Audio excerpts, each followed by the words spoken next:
अस्सलाम वालेकुम, good morning.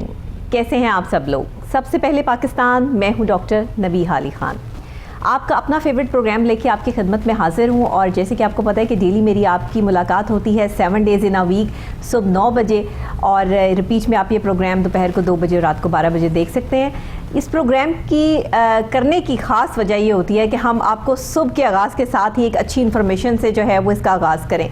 और ख़ास तौर पर आपकी अगर कोई ऐसी प्रॉब्लम्स हैं, कोई ऐसी परेशानी है, कोई आपकी जो है हेल्थ से रिलेटेड है, कोई आपकी एजुकेशन से रिलेटेड है, या कोई आपकी जो है वो आला हुकाम तक आवाज़ कोई पहुंचानी है, आपके कोई सोशल इश्यूज़ हैं, तो आप उसके लिए हमसे रब्ता भी कर सकते हैं। और साथ ही डेली मेरा एक नया टॉपिक होता है, एक नई डिस्कशन होती है और एक नए गेस्ट होते हैं। आज का जो प्रोग्राम है वो ख़ास तौर पर आपकी भरपूर फरमाइश पर जो है वो मैं कर रही हूँ, क्योंकि बहुत सारे लोगों ने हमें लिखा कि आप डॉक्टर साहबा एक प्रोग्राम करें जिसमें प्रॉपर तरीके से आप जो है हमें ये बताएं कि एक जो आर्थोपेडिक प्रॉब्लम्स होती हैं एक शख्स की, जैसे आजकल जो है वो बूढ़े लोगों में थोड़े से जो है वो जो उम्र के ज़्यादा लोग हो जाते हैं, उनमें जो प्रॉब्लम्स आ रही हैं उनको किस तरह से जो है वो उनका सलूशन मिल सकता है। देखिए, उठने बैठने में प्रॉब्लम होना, घुटनों में दर्द होना, जिस्म के किसी हिस्से में भी जो है वो तकलीफ़ होना, या हड्डी का टूट जाना, उसको जोड़ना, ये सब चीज़ें जो है वो आर्थोपेडिक सर्जन करते हैं। और आज के जो हमारे मेहमान हैं, जो गेस्ट हैं, वो भी ज़ाहिर है कि डॉक्टर साहब हैं, और वो भी ऑर्थोपेडिक और स्पाइन सर्जन हैं। हमारे साथ मौजूद हैं डॉक्टर हाफिज़ मोहम्मद जवाद हफीज़ साहब, गुरकी हॉस्पिटल लाहौर से जो है वो उनका ताल्लुक़ है। अस्सलाम वालेकुम डॉक्टर साहब। वालेकुम सलाम जी। कैसे हैं आप? अल्हम्दुलिल्लाह जी, अल्लाह का शुक्र। डॉक्टर साहब, जो आपका डोमेन है हम उसी के हवाले से बात भी करेंगे, और हमारे पाकिस्तान में ये बढ़ते हुए जो मसाइल हैं स्पाइन के, ये बहुत ज़्यादा बढ़ चुका है इस टाइम। इसकी वजूहात क्या हैं? आप क्या देखते हैं कि लोगों में ये चीज़ें क्यों इतनी ज़्यादा डेवलप हो रही है, तकलीफ़ क्यों इतनी ज़्यादा डेवलप हो रही है? बड़ा अच्छा आपने सवाल पूछा है। दरअसल मुख्तलिफ़ वजूहात हैं इन चीज़ों की। हम जो कमर के ज़्यादा इश्यूज़ देख रहे हैं उसमें कुछ एज रिलेटेड प्रॉब्लम्स हैं। जैसे ही एज ज़्यादा होती है तो कमर के मसाइल शुरू हो जाते हैं। कुछ मसाइल ऐसे हैं जो पोस्चर रिलेटेड हैं, पुअर पोस्चर के साथ एसोसिएटेड होते हैं लोगों के। सही, ठीक है। कुछ ऐसा होता है कि सडन कुछ लेबरर्स हैं या कुछ ऐसे लोग एक्टिविटीज़ में जो हैवी वेट लिफ्टिंग एक्टिविटीज़ में इन्वॉल्व होते हैं, उनमें कमर के मसाइल शुरू हो जाते हैं। सही। और जो आजकल एक वजूहात है, रोड ट्रैफिक एक्सीडेंट होती है, उसमें भी कमर में चोट लग जाना, वो भी एक बहुत बड़ी वजह कमर के मसाइल की बन चुकी है। बिल्कुल। अब आप ये देखिए कि जो एक आपका पिंजर है, जो आपका एक बॉडी है, स्ट्रक्चर है, वो सारा का सारा आपका जो है स्पाइन पे बिलोंग करता है। आपकी पूरी जो है वो जो रीढ़ की हड्डी है वो सबसे ज़्यादा जो है वो अहम चीज़ है। अगर रीढ़ की हड्डी में ही तकलीफ़ हो जाए, आपकी कमर में ही हर वक्त तकलीफ़ रहना शुरू हो जाए, तो आपके उठने बैठने में जो तकलीफ़ और जो प्रॉब्लम आपको होती है वो शायद वही बंदा जान सकता है जिसको वो दर्द या तकलीफ़ से जो है गुजर रहा होता है। तो इसमें आपके पास जब पेशेंट आ रहे हैं इन प्रोसेस, तो किस पेन के साथ आ रहे हैं? ज़्यादातर जो है वो पेन क्या है, प्रॉब्लम क्या है, और हड्डी का एक जगह से हिल जाना, मोहरों का हिल जाना, ये सारी चीज़ें इनको भी ज़रा तफसीलन बयान कर दें। डॉक्टर साहब, एक्चुअली मेन प्रॉब्लम जो हम जनरेशन वाइज देखते हैं, जो यंग जनरेशन है उसमें मोहरों का हिल जाना एक यूजुअली एक अनयूजुअल कॉज है। यूजुअली मोहरे हिलना एक उनमें वजह नहीं होती। उनमें मोस्टली जो दो मोहरों के दरमियान अल्लाह ताला ने एक कुशन रखा होता है, इसके हम आम लफ्ज़ों में डिस्क कहते हैं, उसके प्रॉब्लम ज़्यादा हो जाते हैं। जो सडनली कोई हैवी वेट लिफ्टिंग एसोसिएटेड हो जाता है उसकी वजह से हो जाता है। जैसे एज बढ़ती जाती है तो डिजेनरेटिव चेंजेस आ जाना शुरू हो जाती हैं। जैसे उम्र के हिसाब से पूरे जिस्म में तब्दीलियां आना शुरू हो जाती हैं। तो क्योंकि हमारे जो मोहरे हैं वो भी एक हड्डी की तरह जिस्म में बिहेव कर रहे हैं सारे जिस्म में, तो उनमें भी तब्दीलियां आना शुरू हो जाती हैं। और आफ्टर 45-50 के बाद डिजेनरेशन स्टार्ट हो जाती है, स्टिफ होना शुरू हो जाता है स्पाइन। उसकी वजह से प्रॉब्लम्स कमर दर्द के आना शुरू हो जाते हैं। और कुछ आजकल प्रॉब्लम्स आ रही है, लोग बहुत ज़्यादा ओवरवेट हैं। जैसे ही उनका वेट गेन होता है, सारा स्ट्रेस स्पाइन पर आता है, जिसकी वजह से भी कमर के मसाइल शुरू हो जाते हैं। मोस्टली लोग जो हमारे पास आते हैं उनमें कमर की दर्द के साथ साथ यूजुअली टांग में दर्द आना, पाँव का सुन हो जाना, ये मसाइल ज़्यादा हमारे पास आ रहे हैं। सही। तो आप फिर इन सब चीज़ों के बारे में देखिए, आपने इलाज तो करना ही है, जाहिर है कि आप माशाल्लाह सर्जन हैं और इस चीज़ को जो है वो देख रहे हैं, लेकिन लोगों को जो आप प्रिस्क्रिप्शन लिख कर देते हैं उसमें जो एहतियाती तदाबीर हैं, जो एहतियात करनी है, उसमें क्या क्या चीज़ें होती हैं? उनमें बैठने का पॉस्चर, लेटने का पॉस्चर, खड़े होने का, इवन के चलने का, और आपने जो है वो किस तरह झुक के कोई चीज़ उठानी है या नहीं उठानी है, क्या आपने जो है वो सही तरीके से अपने आप को जो है वो सेटल रखना है। लोग इन सब चीज़ों को अवॉइड कर जाते हैं। डॉक्टर साहब, दवाई खाना ही सब चीज़ें नहीं है। जब आप ऑर्थोपेडिक की बात करते हैं, आप हड्डियों की बात करते हैं, तो इनको तो बैलेंस रखने के लिए आपको अपने पॉस्चर का बहुत ख्याल रखना पड़ता है। तो ये लोग जो है वो मिस कर जाते हैं। इस हवाले से क्या आप कहेंगे? जी, आपका ये कहना काफ़ी हद तक दुरुस्त है। जब हमारे पास मरीज़ पहली दफ़ा आते हैं तो उनको हम दवाइयों के साथ साथ वो फैक्टर भी कहते हैं कि जिस फैक्टर की वजह से उन्हें ये प्रॉब्लम स्टार्ट हुआ है, सबसे पहले वो उसको जाने। जब तक वो उसको अपनी ज़िंदगी से चेंज नहीं करेंगे, ज़िंदगी में तब्दीली नहीं लाएंगे, और जिसकी वजह से उनको दर्द स्टार्ट हुआ है सही। उसको अवॉइड नहीं करेंगे, तो ये सारी चीज़ें वक्ती तौर पे आराम देंगी, लेकिन दोबारा फिर शुरू हो जाएंगी। बिल्कुल ऐसा ही है। तो डॉक्टर साहब, आप क्या समझते हैं कि लोग गलती कहाँ पर कर रहे हैं? डॉक्टर की प्रिस्क्रिप्शन को सही फॉलो नहीं करते और फिर कहते हैं कि ऑर्थोपेडिक के पास जाने वाले जितने लोग हैं उनकी शिकायतें ये होती हैं कि जी हम तो सिर्फ पैसे दे के आ जाते हैं और हमें जो है वो आराम नहीं आ रहा। ये आराम क्यों नहीं आ रहा? आखिर बीच में क्या चीज़ मिसिंग है जो आराम नहीं आ रहा है? ऐसा तो नहीं हो सकता कि आप एक सर्जन के पास जा रहे हो और जिसने इतना पढ़ लिख के जो है वो तमाम चीज़ें जो है सीखी हैं और वो आपको बता रहा है। इट्स मीन कि आपके समझने में कोई गलती है। आप क्या कहेंगे?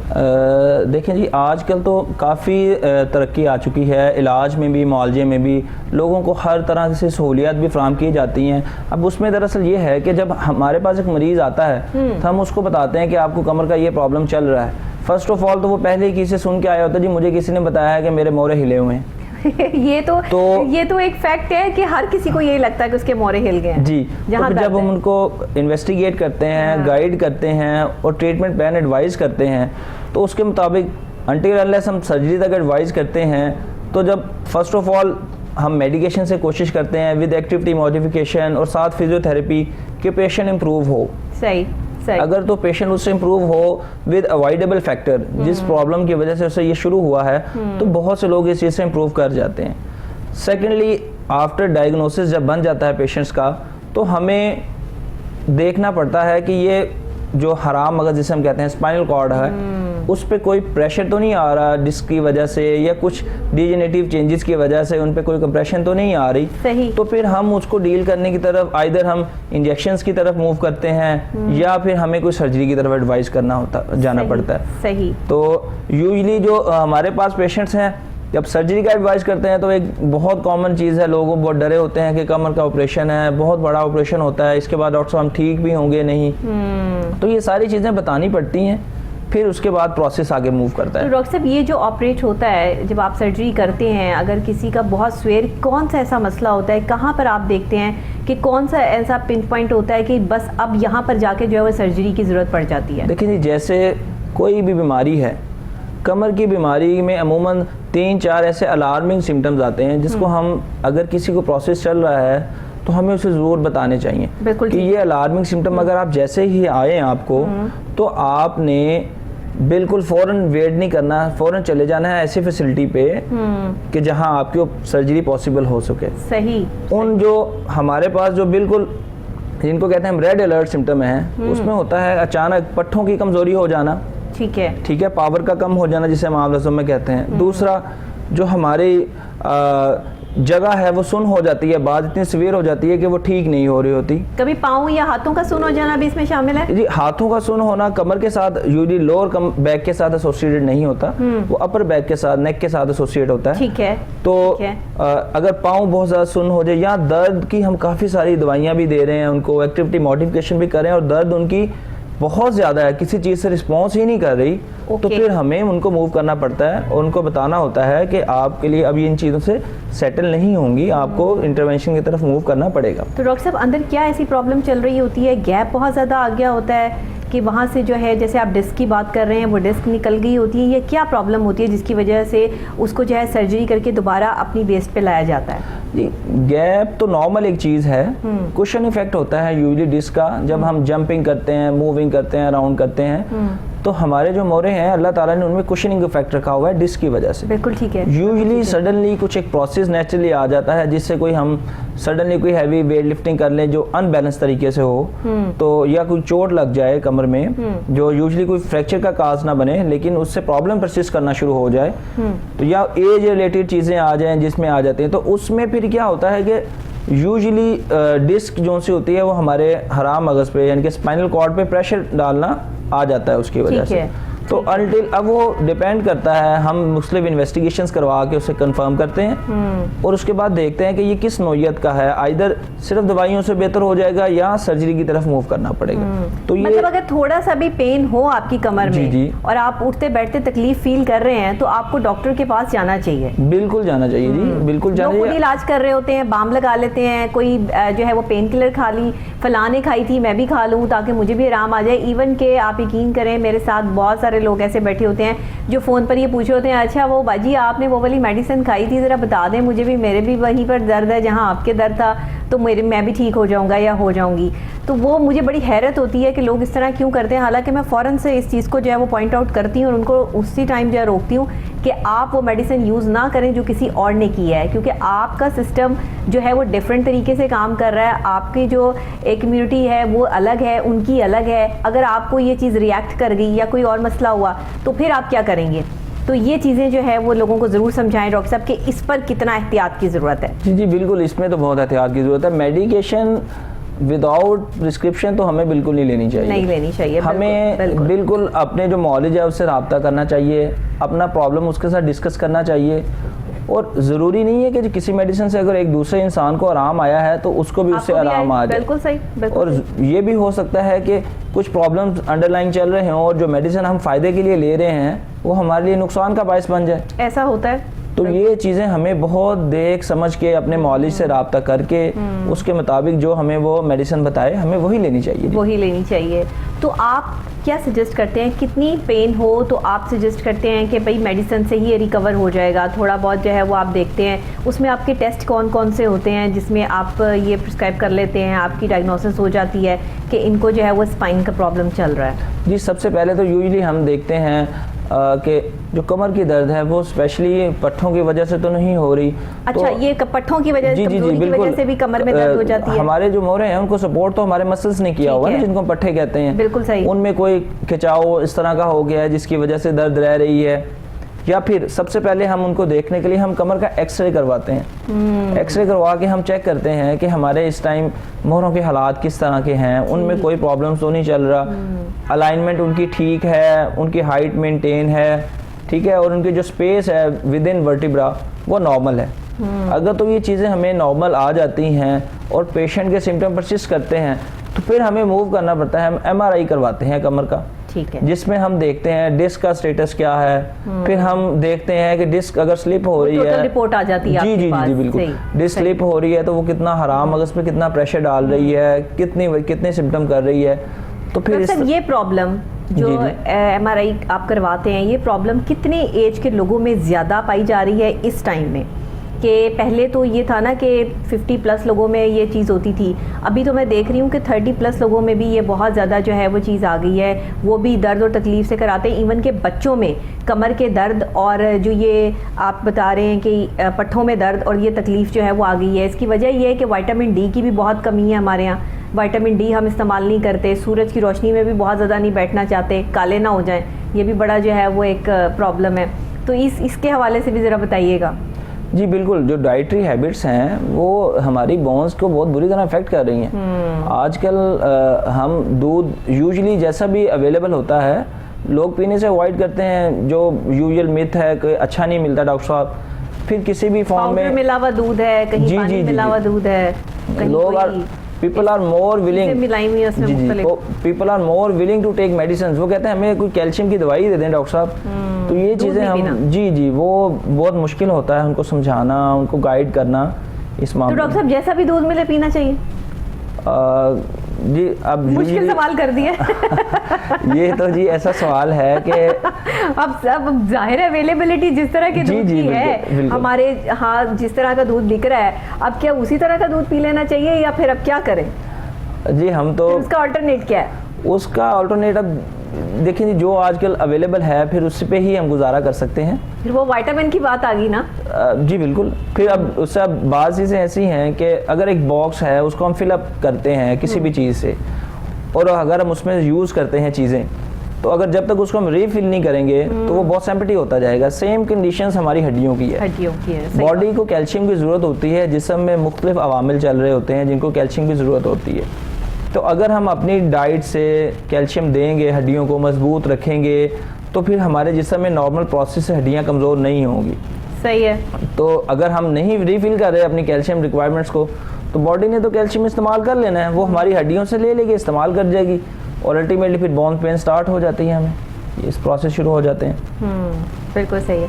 अच्छा ये बताइएगा कि इस प्रोसेस में जो 50+ लोग हैं या 40+ लोग हैं, उनको कितनी एहतियात करनी चाहिए उठने बैठने में? क्योंकि अक्सर औक़ात ऐसा होता है कि कोई बंदा बैठ रहा होता है और बैठते बैठते उसके जो है वो मोरों में प्रॉब्लम हो जाती है या कमर में दर्द शुरू हो जाता है, और वो दर्द इतना स्वेर कंडीशन इख्तियार कर लेता है कि वो फिर ख़त्म नहीं होता, वो रेगुलर फिर उसकी रूटीन के साथ उसके साथ चलना शुरू कर देता है। तो ये जो दर्द पलता है, ये किस तरह एकदम से जो है वो बैठने या उठने में ये क्या होता है?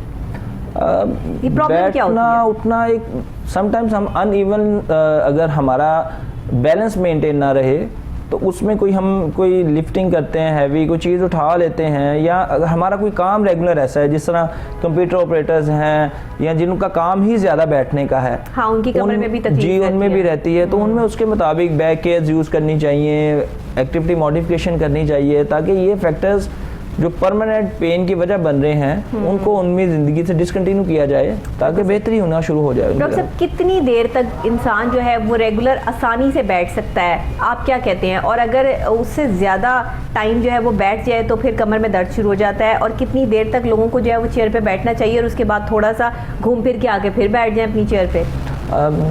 ये तो मैडम सब्जेक्टिव वेरिएशन है हर इंसान की। वो जितना बाज़ लोग घंटों बैठ जाते हैं उन्हें कोई प्रॉब्लम स्टार्ट नहीं होता, और बाज़ लोग थोड़ी देर बैठ के। लेकिन डॉक्टर क्या सजेस्ट करते हैं?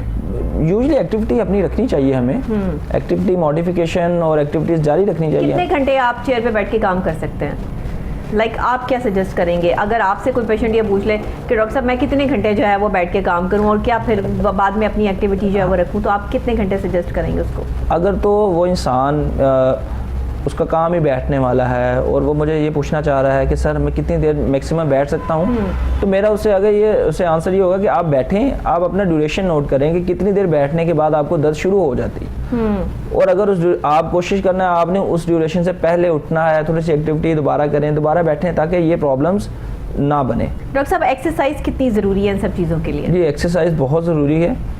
एक्सरसाइज तो वैसे ही नॉर्मल रूटीन में हमें अपनी ज़िंदगी का हिस्सा बनाना चाहिए, ताकि उससे पूरे जिस्म को फ़ायदा होता है। बिल्कुल ऐसे ही है। तो अगर बिलफर्ज आप इनके लिए एक्सरसाइज सजेस्ट करते हैं जिनको कमर का दर्द है या जिनको मोहरों का प्रॉब्लम है, तो क्या आप एक्सरसाइज उनको हल्की फुल्की जो है वो घर के लिए बता सकते हैं? जी यूजली हमारे साथ एसोसिएटेड हमारे साथ डिपार्टमेंट होता है फिजियोथेरेपी का, जो उनके मुताबिक प्रॉपरली उनको एक दफ़ा 1, 2 सेशन 3 सेशन जितना पेशेंट इजीली कंफर्टेबल है वो करवाते हैं। उनके अगर वो पास हैं तो आके रोज़ करवा सकते हैं, नहीं तो वो उनको चार्टिंग की सूरत में एक्सरसाइज बताते हैं कि जो इजीली आप घर में सेल्फ परफॉर्म कर सकें, तो उसके मुताबिक वो उनको गाइड करते हैं।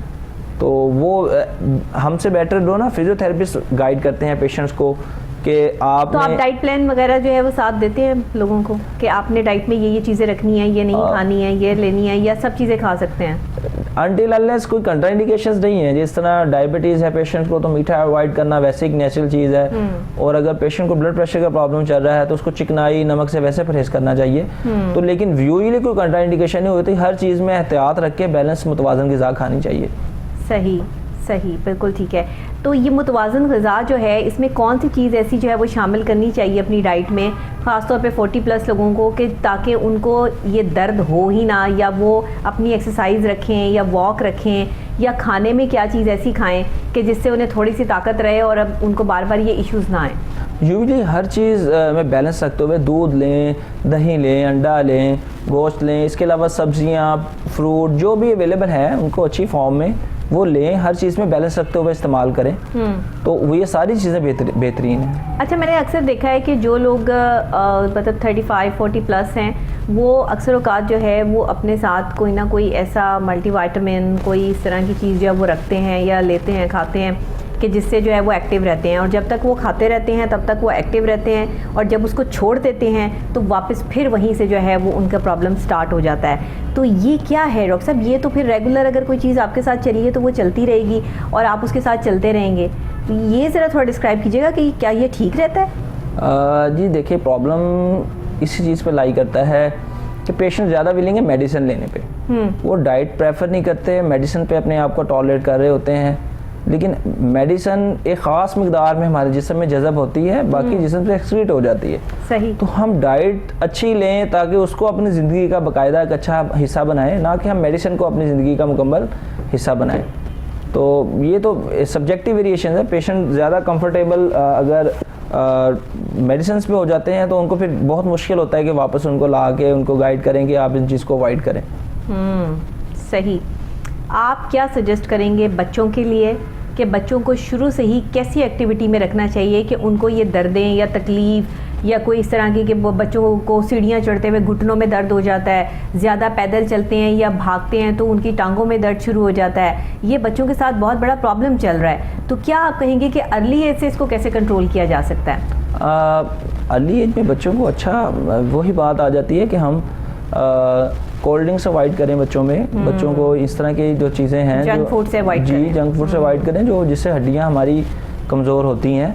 बच्चों को फ्रूट खाते हुए तो बहुत कम देखते हैं, बच्चे सिर्फ जो है वो बर्गर शॉर्मे या बोतलों पे ही जो है वो लगे हुए हैं, क्योंकि वो ज़्यादा इजी टू एक्सेस है। वो जाके जो है वो जल्दी से फटाफट रेडीमेड मिल जाता है, पिज़्ज़ा खा लिया और जो है वो अपना टाइम स्पेंड कर लिया। लेकिन अगर ज़रूरत से ज़्यादा कोई भी चीज़ इस्तेमाल करेंगे तो वो आपको नुकसान पहुंचाएगी।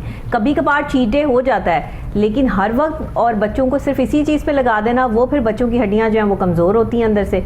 ज़ाहिरी बात है फिर वो बच्चे जो है वो शिकायत करते हैं आपसे, क्योंकि उनको कोई ऐसी चीज़ नहीं मिल रही जिसमें प्रोटीन है, जिसमें जो है वो विटामिन है, तो वो इस वजह से जो है वो उनके साथ ये प्रॉब्लम शुरू हो जाती है। अच्छा ये बताइएगा डॉक्टर साहब कि अभी इन प्रोसेसली आपके पास कितने ऐसे पेशेंट हैं जिनकी आप सर्जरी कर चुके हैं, और उन सर्जरी में आपकी मेन जो डोमेन्स थी वो क्या क्या थी? मतलब शायद हम उस तरीके से नहीं उस चीज़ को समझ सकते कि प्रॉब्लम सिर्फ एक स्पाइन प्रॉब्लम में, स्पाइन में ही बहुत सारी चीज़ें आ जाती हैं।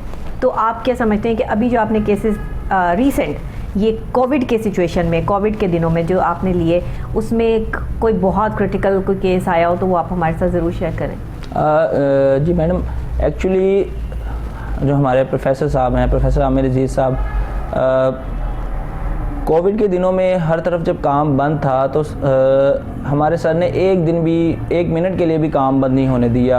अगर कोई पेशेंट कमर की जिसमें चोट लग जाती है, हड्डी मोहरे फ्रैक्चर हो जाते हैं, हमारी कोशिश होती है कि विदिन 24 घंटों में जैसे ही हमारे पास आए हम उनको ऑपरेट कर देते हैं उसी दिन। उसी तरह बाकी जो कमर के मसाइल आ रहे हैं जिसमें डिस्क प्रोट्रूशंस आती हैं या डिजेनरेटिव स्पाइंस आ रहे हैं, तो अल्लाह का शुक्र है हमारे तो एक मिनट भी काम बंद नहीं हुआ। हम तो डेली बेसिस पे ये काम हमारे देखिए डॉक्टर साहब, पेशेंट कितने बड़े तभी काम बंद नहीं हुआ ना, कितने पेशेंट जो है वो इसका शिकार हुए।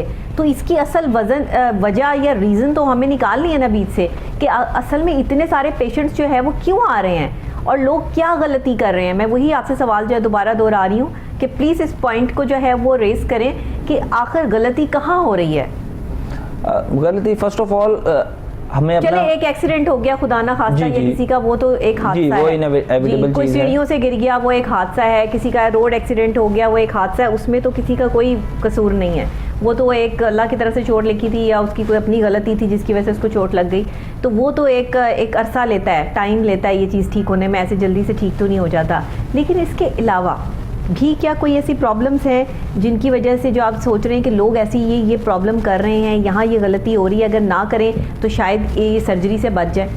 जी फर्स्ट ऑफ ऑल वही वाली बात है कि लाइफस्टाइल देखें कैसा है। अगर तो हमारा वज़न बहुत ज़्यादा एक फैक्टर है जिसकी वजह से कमर की दर्द स्टार्ट हो जाती है, चर्बी आ जाती है वहाँ जी पे। बिल्कुल नहीं, चर्बी नहीं आ जाती, एक्चुअली वज़न बढ़ने की वजह से कमर पे स्ट्रेस आ जाता है, तो उसकी वजह से कमर के मसाइल शुरू हो जाते हैं। दूसरा कुछ चीज़ें हैं एज रिलेटेड, जो एज रिलेटेड चेंजेस हैं उन पे हम वो इनएविटेबल हैं, वो बाज़ इंसानों में तो कोई प्रॉब्लम नहीं कर रहे, लेकिन बाद इंसानों में अब जब एज रिलेटेड कॉजेज हैं तो उस पर किसी का बस नहीं है, वो तो आ जाएंगे, ठीक है। बाकी कुछ वही वाली बात है कि कुछ प्रोसेस ऐसे हैं जिस तरह हमें हैवी लिफ्टिंग करनी है, कोई चीज़ उठाना है, बाज़ लोग हैं उनकी जॉब ही ऐसी है, इससे एसोसिएट है, तो वो लोग उसको छोड़ भी नहीं सकते और ये भी इनके लिए प्रॉब्लम है, उनकी रोजी रोटी भी उससे लगी होती है।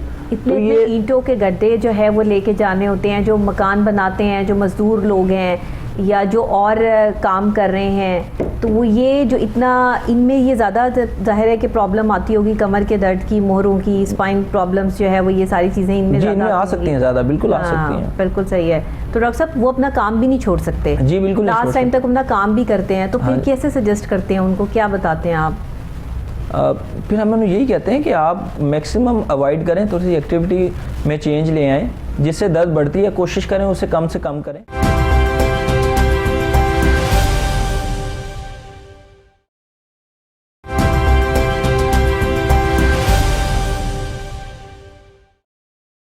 अब एक बंदे का खर्चा ही जो है बेचारे का जो है वो वहाँ से चलता है जब उसने मेहनत मजदूरी करनी है, तो वो ऐसे ऐसे लोग भी मैंने देखे हैं जो बेचारे दर्द और तकलीफ़ की कैफियत में जो है वो काम कर रहे होते हैं, अपनी मजदूरी कर रहे हैं कि क्या करें कि अगर आज मजदूरी लेके घर नहीं जाएंगे तो खाना कैसे खिलाएंगे बच्चों को। तो ये चीज़ें जो होती हैं ये एक ज़ाहिर दर्दनाक कैफियत भी है, लेकिन इसमें एक डॉक्टर जो है वो क्या अपने आप को प्रेजेंट कर सकता है, आप लोग कैसे उनकी रहनुमाई करते हैं, या मेडिसिन दे देते हैं, ज़ाहिर है कि चलें थोड़ा बहुत जब तक ये चल सकते हैं, काम कर सकते हैं तो ये कर लें? उसमें ये है डॉक्टर साहबा कि हम कोशिश करते हैं कि हम पेशेंट को गाइड करते हैं, इफ़ पॉसिबल अगर चेंज ऑफ प्रोफेशन अगर वो उस वजह से हो रहा है तो इफ़ पॉसिबल है तो वो उस तरफ भी अपने आप को ट्रांसफ़र कर सकते हैं। सेकेंडली अगर वो एक जगह पे काम कर रहे हैं तो वो उसको उसकी नेचर ऑफ जॉब चेंज कर सकते हैं, जिसमें लॉन्ग स्टैंडिंग ना हो, जिसमें हैवी लिफ्टिंग ना हो, कोई दूसरे शोबे की तरफ उसको ट्रांसफ़र कर सकें अगर उसमें चल रहा है। तो कॉज को जब तक डील नहीं करेंगे तो ये प्रोसेस चलता रहेगा। अच्छा, वेट लिफ्टर्स जो होते हैं जिन्होंने बहुत ज़्यादा वेट उठाना होता है, या फिर जो जिम ज्वाइन करते हैं नया, उनको जो है वो ज़्यादा वेट उठा के फौरी कहते हैं या तो हमारा वज़न कम हो जाए, या कुछ लोगों ने अपना वेट जो है वो बढ़ाना भी होता है, कुछ लोगों ने अपने जो है वो डोले शोले बनाने होते हैं, तो वो फुल टाइम वेट उठा रहे होते हैं और फिर उससे उनको अंदाज़ा नहीं हो रहा होता कि उनके अंदर क्या टूट फूट हो रही है। तो ये ज़रा ज़रूर बताइएगा कि जो जिम जाते हैं लोग उनको किन किन चीज़ों की एहतियात ज़रूरी है और उन्हें प्रॉब्लम्स क्या क्या आ रही हैं? एक्चुअली ना स्लो एंड स्टडी चीज़ें चलें तो वो बेहतर होती हैं। हाँ, स्लो स्टडी तो किसी भी चीज़ की जो एम्बिशन है वो फ़ौरन नहीं हो जाता, उसको हमें थोड़ा वेट करना पड़ता है। जिम में ट्रेनर्स होते हैं, वो उनको गाइड करते हैं किस तरह किस पोस्चर में कैसे करना है, तो वो उनको गाइड कर देते हैं उसके मतलब। अगर कोई लोग फिर भी नहीं उनको फॉलो करते तो उनमें ज़ाहिर बात है ये प्रॉब्लम स्टार्ट हो सकते हैं। सही। लेकिन फिर भी जिसने नया जिम ज्वाइन किया है वो क्या करे, मतलब उसको क्या, वैसे तो इंस्ट्रक्टर्स वहाँ पे मौजूद होते हैं, लेकिन माशाल्लाह इंस्ट्रक्टर्स भी ऐसे हैं कि उनके होने के बावजूद भी लोगों को जो है वो प्रॉब्लम्स हो जाती हैं, तो आप एज अ डॉक्टर क्या सजेस्ट करेंगे उनको? अपनी खुराक अच्छी करनी चाहिए, दूध दही ये चीज़ें लेनी चाहिए साथ अपने, ठीक है, अपनी प्रोटीन इंटेक ज़्यादा बढ़ाना चाहिए, तो उससे बेहतर हो जाएंगे वो। अच्छा, लोग क्या कर रहे हैं कि डाइटिंग और अपना जो जिम है वो साथ साथ रखा हुआ है। अब एक तरफ आप डाइटिंग पर हैं, एक तरफ आप जिम पे, जब आप जिम जा रहे हैं तो आप डाइटिंग नहीं कर सकते। ऐसे ये लोगों को जो है वो फिलॉसफी समझ नहीं आती है, और हमेशा या तो अगर आप डाइटिंग पर हैं तो फिर आप जिम नहीं जाएंगे, और अगर आप जिम जाएंगे तो फिर आप डाइटिंग नहीं करेंगे। उसकी वजह ये है कि फिर आपने उतना अपने अंदर जो है वो जाहिर है कि आपको जो चीज़ चाहिए, प्रोटीन चाहिए, या आपको जो है वो कोई भी इस तरह कार्बोहाइड्रेट्स चाहिए, जो भी चाहिए, तो वो आपको मिलेगा खुराक से, आप खाएंगे, और जब आप उसकी एक्सरसाइज करेंगे तो जाहिर है फिर वो रूटीन वाइज आपका जो है वो बैलेंस्ड हो जाएगा। बिल्कुल ये गलती लोग करते हैं जिसकी वजह से जो है वो अक्सर औकात उनकी दर्दें और तकलीफ़ें ये चीज़ें जो है वो निकल रही होती हैं। तो ऐसा ना करें, और नए जो जिम गए हैं वो तो बिल्कुल भी ना करें ना, उनके लिए तो ज़्यादा प्रॉब्लम आ जाती है। तो डॉक्टर साहब, यंगस्टर्स कितने आपके पास आते हैं इस टाइम में, क्या तादाद है यंगस्टर्स की कि आप ये समझें कि अच्छा इनको भी ये तकलीफ़ या दर्द या इस तरह से जो है वो ये निकल सकता है, तो क्या गलती कर रहे हैं वो? यंगस्टर्स यूजली वही आ जाते हैं, यूजली जो इनएविटेबल चीज़ है, अगर किसी को चोट लगी है वो तो चलें उसने आना ही है, जाहिर बात है जी। समटाइम कोई और एक्टिविटी होगी, हैवी लिफ्टिंग कर ली, कोई चीज़ उठा ली, तो उनमें ये प्रॉब्लम, यंगस्टर में यूजली हड्डियों के मसाइल कम हो जाते हैं कमर में, हमें डिस्क के प्रॉब्लम ज़्यादा होते हैं जिसकी वजह से वो हमारे पास ज़्यादा प्रेजेंट करते हैं। अच्छा, तो इसका फौरी हल क्या होता है? अगर डिस्क जो है वो वहाँ से खिसक जाए, मतलब हिल जाए, तो फिर क्या करना होता है? फिर उसकी नौयत को देखते हैं हम कि वो किस नौयत की है, इन्वेस्टिगेट करते हैं पूरी तरह कि ये माइल्ड है, मॉडरेट है, सीवियर है। फिर उसी तरह मेडिकेशन, एक्टिविटी मॉडिफिकेशन सारी चलती हैं उसके साथ, और अगर नहीं इम्प्रूव हो रहा तो फिर हमें सर्जरी की तरफ मूव करना पड़ जाता है। अच्छा डॉक्टर साहब, देखने में ये आया है कि अक्सर कमर दर्द के साथ लेफ़्ट हैंड पेन भी स्टार्ट हो जाता है। इसकी क्या वजूहात हैं?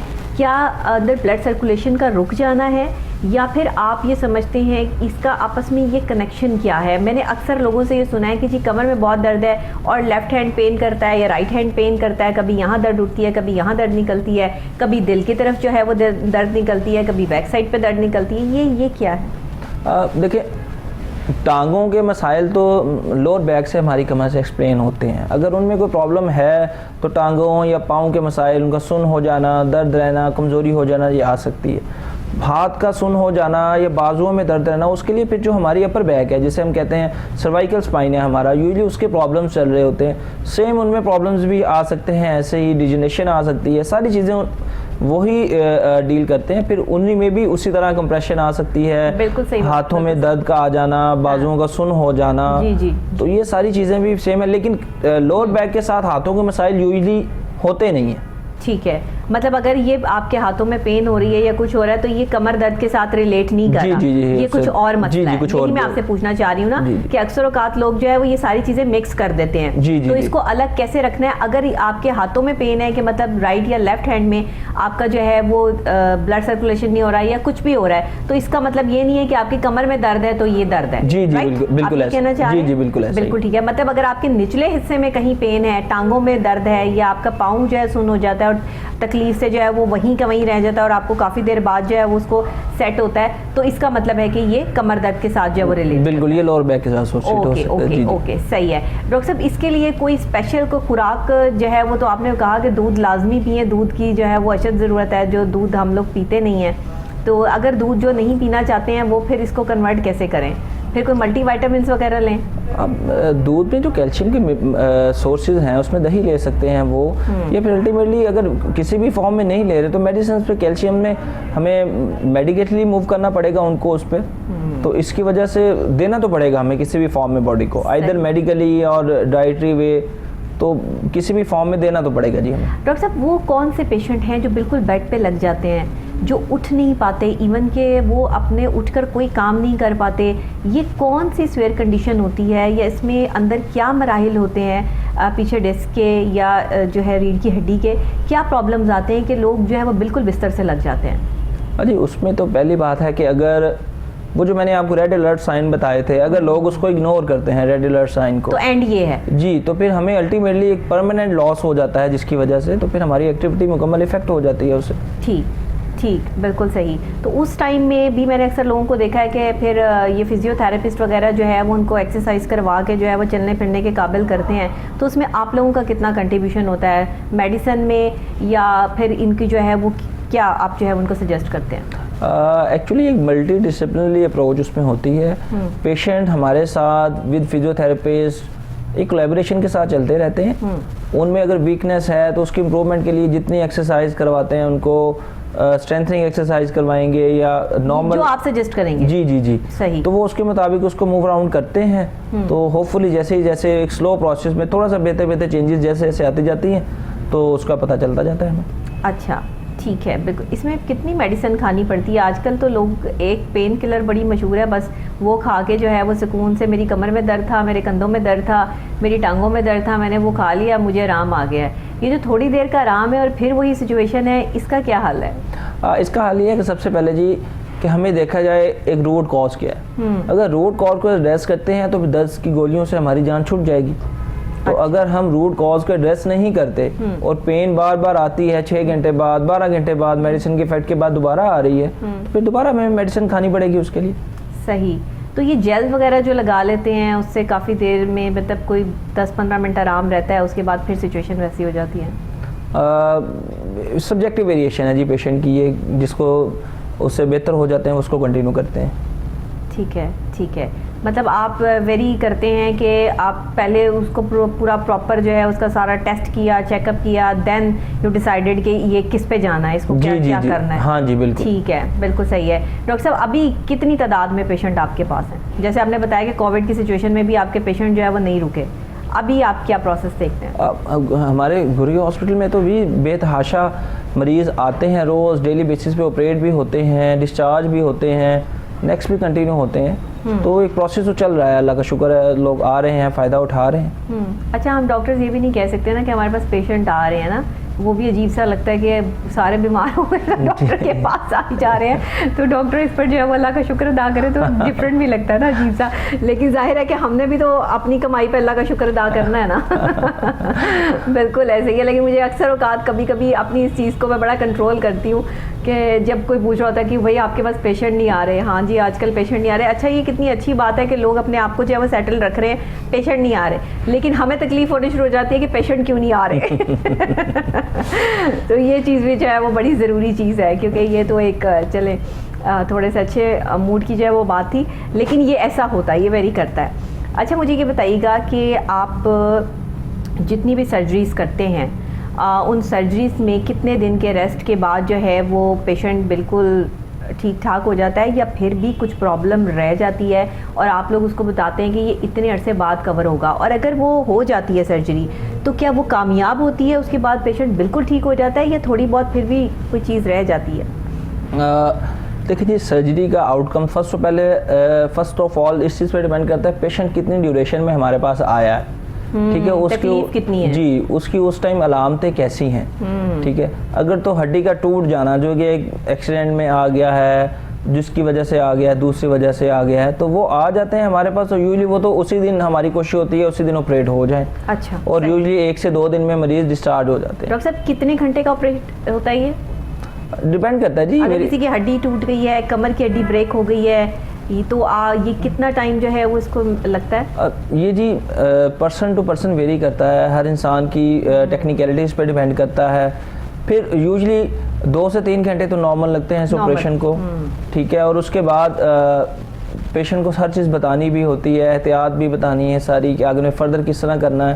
तो यूजुअली जिनकी हड्डी टूट जाती है एक्सीडेंट में, तो उनमें तो अच्छी बात हो जाती है कि हाथ पाँव की या लिम्स की जो बोन है उनमें तो आउटकम बहुत अच्छा होता है, ठीक है। तो यहाँ एक्चुअली अब 2 तरह के मरीज़ हैं। जब कमर की चोट लगने से मरीज़ हमारे पास आता है तो फर्स्ट ऑफ ऑल हमें उसमें देखना है कि ड्यूरिंग ट्रांसफ़र, बाज़ का लोग बड़ी दूर से आ रहे होते हैं हमारे पास, सही। तो उस टाइम थोड़े से बेहतर होते हैं, लेकिन ड्यूरिंग ट्रांसफ़र उनकी मूवमेंट्स अच्छी नहीं होती, उनको ट्रांसफ़र करने वाले लोग अच्छी तरह हैंडल नहीं करते, तो उसके दौरान भी नुकसान हो जाता है।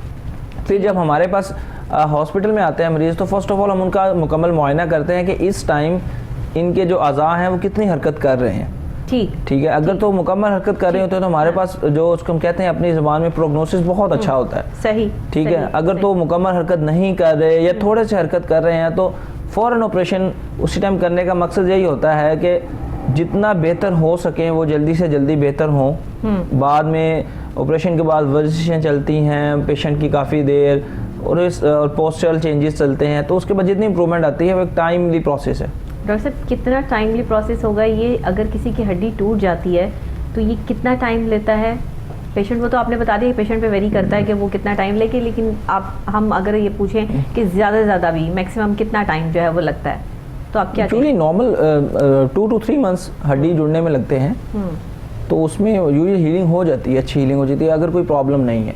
और यूजुअली ये भी डिपेंड करता है कि लोग हैं कुछ स्मोकिंग तो नहीं कर रहे, कोई और उनकी ज़िंदगी में कोई ऐसी चीज़ तो नहीं है जो इस प्रोसेस को प्रोलॉन्ग कर रही है। अच्छा, स्मोकिंग इसमें जो है वो इफेक्ट करती है? जी, बहुत ज़्यादा इफेक्ट करती है, बहुत ज़्यादा इफेक्ट करती है। अच्छा, स्मोकिंग जो सी होती है वो यूजुअली स्मोकिंग मतलब गले के कैंसर में भी, जुबान के कैंसर में भी, आपके अपने सब फेफड़ों के हवाले से भी, मैदे के हवाले से भी, जिगर के हवाले से भी, इवन आपकी जो अब कमर में दर्द है, स्पाइन प्रॉब्लम्स हैं, उसमें भी जो है वो इफेक्ट कर रहा है। एक्चुअली अगर कोई फ्रैक्चर आ जाता है हमारे पास हुआ पेशेंट, तो अगर वो सिगरेट नहीं पीते, अगर पीते हैं और अगर वो पीना नहीं छोड़ते बाद में, तो उनमें यूजुअली जो बोन की यूनियन होती है वो बहुत स्लो होती है, और नॉर्मल इंसान से वो लॉन्ग, या तो वो थोड़े ज़्यादा अरसे में जुड़ती है तो समटाइम जुड़ती भी नहीं है। अच्छा, तो अगर वो इस प्रोसेस को क्विट नहीं करते, सही ऐसे पेशेंट हमने बहुत सारे देखे हैं जो स्मोकिंग क्विट नहीं करते अपनी, लेकिन सर्जरीज मल्टीपल आगे बार बार करवा लेते हैं।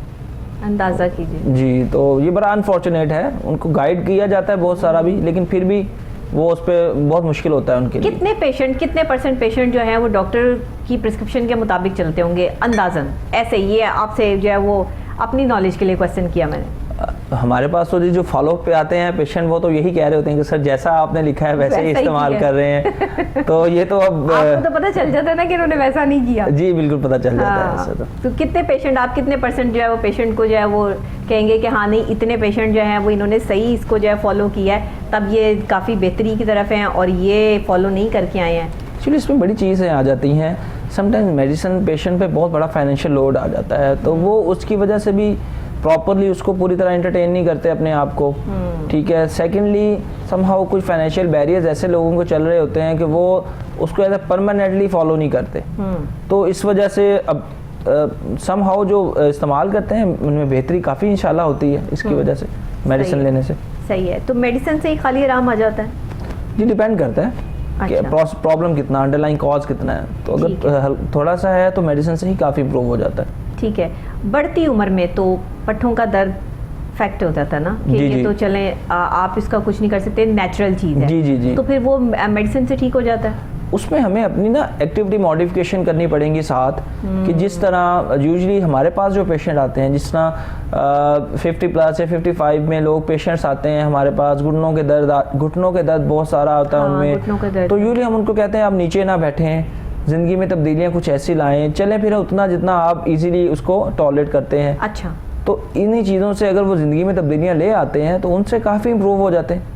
सही। वो चलना फिरना आप थोड़ा कहते हैं वो बिल्कुल ही बंद कर देते हैं, बैठ जाते हैं सुकून से कि हम थोड़ा सा भी चलेंगे तो दर्द हो जाएगा, हालांकि वो थोड़ा सा उनका चलना ज़रूरी है। जी क्योंकि अगर वो बिल्कुल चलना फिरना बंद कर देंगे तो फिर तो वो बिल्कुल बिस्तर पे लग जाएंगे। और मेजॉरिटी ऑफ पीपल मैंने ऐसे ही देखे हैं, पेशेंट्स ऐसे ही देखे हैं कि डॉक्टर ने ये कहा कि आपने कम चलना है, ज़्यादा नहीं चलना। उन्होंने डॉक्टर ने क्या चलना ही कोई नहीं, बैठ जाओ आरामदार, तो वो आराम से जो है वो बैठ जाते हैं और फिर वो उठने का नाम नहीं है, और फिर वो एंड उनका ये होता है कि वो बिस्तर पे लग जाते हैं।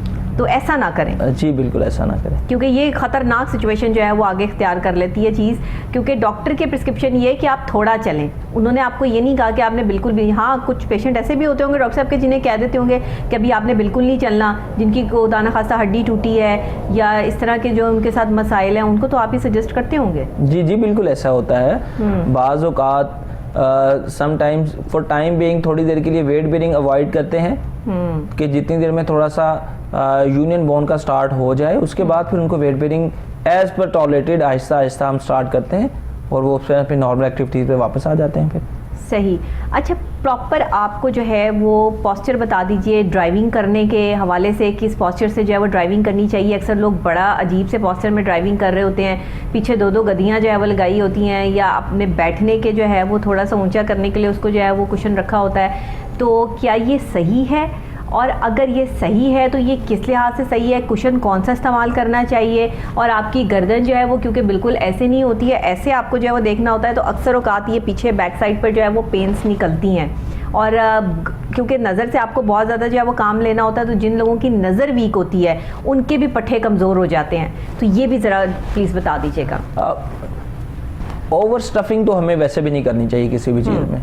नॉर्मल यूज़ करें बैक केयर। अगर जिनको प्रॉब्लम है, ये जो लॉन्ग ड्राइवर्स हैं, जिन्होंने ज़्यादा देर तक गाड़ी चलानी है, वो ज़रूर यूज़ करें। जो डेली एक्टिविटीज़ में हम चला रहे हैं, मेरा नहीं ख्याल उसमें कोई इतनी तब्दीलियां करने की हमें ज़रूरत है। ठीक है, वो नॉर्मल अपनी कंफर्टेबल होती है वो सीट ऑलरेडी। जी बिल्कुल सही है, बिल्कुल ठीक है। तो ज़्यादा आपको उसमें जो है वो लवाजमात ऐड करने की ज़रूरत नहीं है, आप ईजी टू कैरी करें उसको, ईजी जो है वो अपनी ड्राइव करें। तो डॉक्टर साहब, बैठने के पोस्चर में जिनका लोगों का बैठने का बहुत ज़्यादा काम है, उनको क्या सजेस्ट करेंगे?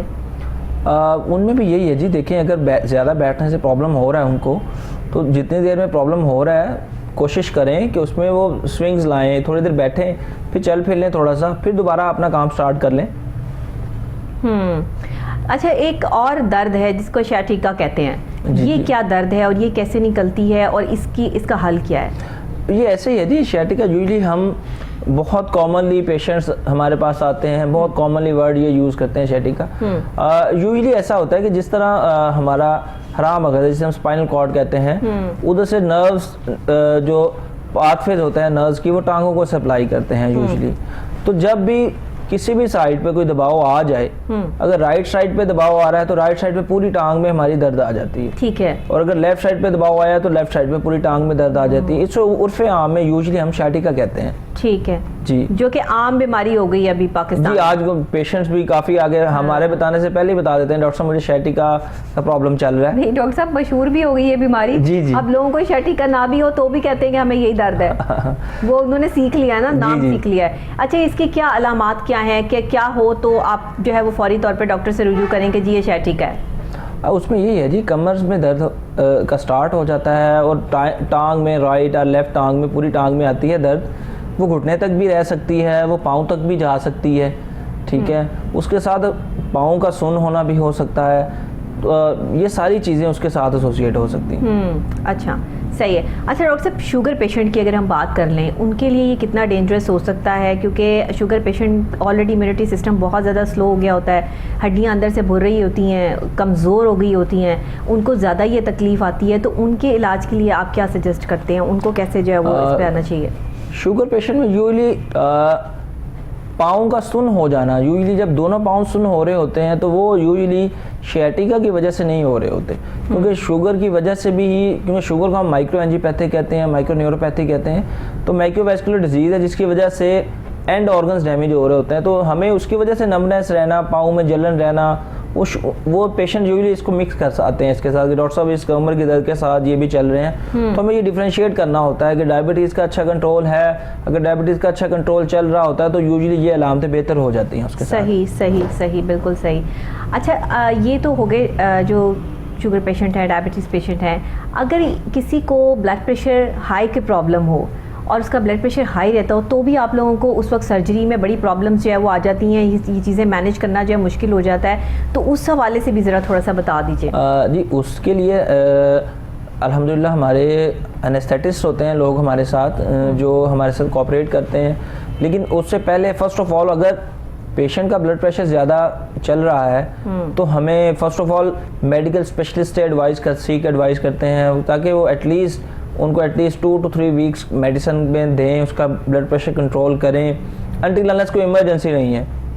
अगर इमरजेंसी है तो उसमें तो हमें ब्लड प्रेशर को बना के हम पेशेंट का लॉस नहीं कर सकते, उसमें तो हमें प्रोसीड करना पड़ता है। अगर इलेक्टिव सर्जरी है, पेशेंट को कंट्रोल किया जा सकता है ब्लड प्रेशर को, तो हम मेडिकल स्पेशलिस्ट को अपने साथ इन्वॉल्व करते हैं, उनकी मेडिसिन उसको पेशेंट को यूज़ करवा कर ब्लड प्रेशर कंट्रोल होता है तो फिर हम सर्जरी की तरफ प्रोसीड करते हैं। अच्छा, तो डॉक्टर साहब, स्टैंडिंग जिनका बहुत ज़्यादा काम होता है, जैसे हमारे सार्जेंट हैं, पुलिस वाले हैं, डॉक्टर्स हैं और जो है आर्मी पर्सनालिटीज़ हैं, तो ये ज़्यादा खड़े रहने से भी टांगों में दर्द, कमर में दर्द, ये तकलीफ़ें जो है वो निकलती हैं। ये इसको कैसे आप जो है वो डील करते हैं और इसकी क्या वजूहत है? इसमें फिर वही जी डॉक्टर साहब, मैं कहूँगा कि हमें अपनी एक्टिविटी में थोड़ा चेंज लाना पड़ेगा। जो भी फैक्टर उस चीज़ को ज़्यादा कर रहा है उसको या तो डिसकंटिन्यू करना पड़ेगा या उसकी फ्रिक्वेंसी कम करनी पड़ेगी। देखिए, सारा तो डॉक्टर साहब सारा का सारा बोझ तो पाँव पे आ जाता है। जी, जी। तो वो जाहिर है कि हड्डियों का जो पिंजर है वो सारा बोझ तो वो बर्दाश्त कर रहा है। जो ज़्यादा देर तक खड़े रहते हैं उनका सारा जो एक स्ट्रेस है या सारा उनका वज़न है वो तो हड्डियाँ बर्दाश्त कर रही हैं। तो ये हड्डियों की कमज़ोरी जो हो जाती है, उनको क्या इस्तेमाल करना चाहिए? आप क्या सजेस्ट करते हैं उनको? हड्डियों की कमज़ोरी के लिए जी देखें, हमें डाइटरी अपनी कैल्शियम की इंटेक बढ़ानी चाहिए, फिर मेडिकली हमें कैल्शियम की इंटेक बढ़ानी चाहिए वो जितना, और साथ हमें विटामिन डी, धूप में बैठना चाहिए, विटामिन डी इस्तेमाल करना चाहिए, उससे इंशाल्लाह काफ़ी दर्दें बेहतर हो जाती हैं। सही है, बिल्कुल ठीक है। तो अभी आप क्या सजेस्ट करेंगे हमारे यंगस्टर्स को, हमारे थोड़ी बड़ी उम्र के एज के लोगों को, कि किस तरह से अपनी जो है वो हिफाजत करें? और अगर खुदा ना खास्ता कोई हड्डी ब्रेक हो गई है, कोई एक्सीडेंट हो गया है, तो कितने दिन जो है वो उनको बिल्कुल बेड रेस्ट करना है? ये थोड़ा सा तफसीलन ज़रा बयान कर दीजिए। अनटिल अनलेस कोई हड्डी फ्रैक्चर हो गई है, हमें first of all near by facility कोई भी हमारे पास ट्रॉमा सेंटर है, कोई भी अवेलेबल चीज़ है, हमें वहाँ जाना चाहिए। वेट नहीं करना चाहिए इस चीज़ का कि हम उसको वेट करें, कुछ दिन गुजर जाएं या कोई एक्स के पास जाएं तो फिर हम इस चीज़ को मूव ऑन करें। हमें डायरेक्टली कंसर्न डॉक्टर्स के पास जाना चाहिए, वो इन्वेस्टिगेट करेंगे उसके मुताबिक जहाँ भी अर्ली अवेलेबल है। अब उसके बाद डिपेंड करता है कि हड्डी टूटने की नौयत क्या है, इधर सिर्फ हम इसको प्लास्टर दे सकते हैं, हमें सर्जरी की ज़रूरत नहीं है, या वो उसकी नौयत इस तरह की है कि हमें सर्जरी करना पड़ती है। कोई ज़ख़म है तो ज़ख़म अगर आ गया है हड्डी के ऊपर, या हड्डी टूट के ज़ख़म से बाहर आ गई है, तो उसकी मैनेजमेंट बिल्कुल डिफरेंट हो जाती है उसकी नौयत से कि अगर हड्डी ज़ख़म बिल्कुल नहीं है और हड्डी टूटी हुई है। तो ये सारी चीज़ें, जैसे ही कोई इस तरह का हादसा या कोई इस तरह का इवेंट पेश आए, तो हमें नियर बाय अपनी हेल्थ फैसिलिटी पे जाना चाहिए फ़ौरन, और वहाँ जाके इसको, ताकि हम इन्वेस्टिगेट करें फ़ौरन और इसमें डिले ना करें। सही। अब देखिए ना, हड्डी टूटी है तो वो तो आपको फौरी तौर पर जो है वो एक तकलीफ का वो कैफियत होगी कि बंदे से बर्दाश्त ही नहीं होगा, लेकिन ऊपर आपके गोश्त की लेयर है और हड्डी ने अंदर से टूटना है। अब ये देखना कि हड्डी कितनी ज़्यादा फ्रैक्चर हुई है या कितनी टूटी है, ये तो फिर जब डॉक्टर के पास जाएंगे तो पता चलेगा। अपनी कंसल्टेशन तो उनको पूरी करनी जो है वो पड़ेगी, उस वक्त तो ये सारी चीज़ें जो है वो देखनी पड़ेंगी। अच्छा, मोहरों के दर्द के लिए, जोड़ों के दर्द के लिए जो ज़्यादा शिकायत करते हैं लोग, उनको क्या सजेस्ट करते हैं आप? बस उनको पोस्चर चेंजेस, पोस्चर रिहैब करवाते हैं, स्ट्रेंथनिंग एक्सरसाइज करवाते हैं, और उसके साथ हम मेडिसिन्स एडवाइस करते हैं पेशेंट्स को, कि उनसे काफ़ी लोग इम्प्रूव हो जाते हैं इन चीज़ों से ही, अनटिल अनलेस कोई ऐसा प्रॉब्लम नहीं चल रहा जो इनसे इम्प्रूव नहीं हो रहा। तो फिर अगर वो इनसे इम्प्रूव नहीं होता तो फिर फर्दर इन्वेस्टिगेट करके सारी चीज़ें रूट कॉज को डील करना पड़ता है, उससे बेहतर हो जाते हैं काफ़ी लोग। ठीक है डॉक्टर साहब, क्या ये सच्ची बात है कि एक बंदे को अगर पेन है तो दूसरा बंदा भी वही पेन किलर यूज़ कर ले तो पेन रिलीफ हो जाती है? अच्छा, ऐसा हो भी जाता है? यूजली होने को तो जी हो सकता है, लेकिन अगर कोई पेन किलर उससे रिएक्शंस भी हो सकते हैं हमें, तो यूजली अवॉइड नहीं करना चाहिए हमें ऐसी चीज़ को। मेडिकल पर्सन से हमें प्रिस्क्राइब करवा कर, आइदर हमें वो नीडेड है और नॉट, सही, तो फिर हमें उसको वो बिल्कुल ठीक है। डॉक्टर साहब, बहुत शुक्रिया आपका कि आप तशरीफ़ लाए और आपने जो है वो ऑर्थोपेडिक के हवाले से, स्पाइन प्रॉब्लम्स के हवाले से जो शेयरिंग की और जो हमारी नाजरीन को बताया। मुझे उम्मीद है कि तमाम लोगों के लिए ये मुफीद भी होगा आज के लिए और इन्फॉर्मेटिव भी प्रोग्राम होगा, तो मुझे ज़रूर बताइएगा। बहुत शुक्रिया आपका। थैंक यू जी। नाजरीन, आपका भी बहुत शुक्रिया कि आप मेरे साथ होते हैं और डेली ये प्रोग्राम जो है वो आप देखते हैं। सुबह 9 बजे, दोपहर को 2 बजे और रात को 12 बजे ये प्रोग्राम रिपीट होता है, तो आप रिपीट में भी जो है वो देख सकते हैं। साथ ही YouTube पे फौरी तौर पर जो है वो ये प्रोग्राम अपडेट हो जाता है। डेली का प्रोग्राम आप देख सकते हैं डेट के साथ, और Kohinoor at 9 with doctor Nabiha Ali Khan आप लिखेंगे, डेट लिखेंगे, और हमारे टॉपिक के हवाले से भी जो है वो आप इसको सर्च कर सकते हैं। और अगर आप समझते हैं कि आपके इर्द गिर्द कोई ऐसे लोग हैं कि जिनको ये प्रॉब्लम चल रही है और आपके पास कोई अच्छा डॉक्टर अवेलेबल नहीं है, तो जो डॉक्टर्स हम यहाँ बुलाते हैं आप उनसे भी रब्ता कर सकते हैं। इसी के साथ डॉक्टर नबीहा अली खान को इजाज़त दीजिए। कल फिर नई सुबह, नए आगाज़, नए अंदाज के साथ दोबारा आपसे यहीं पर मुलाकात होगी। तब तक के लिए दीजिएगा इजाज़त। अल्लाह निगहबान।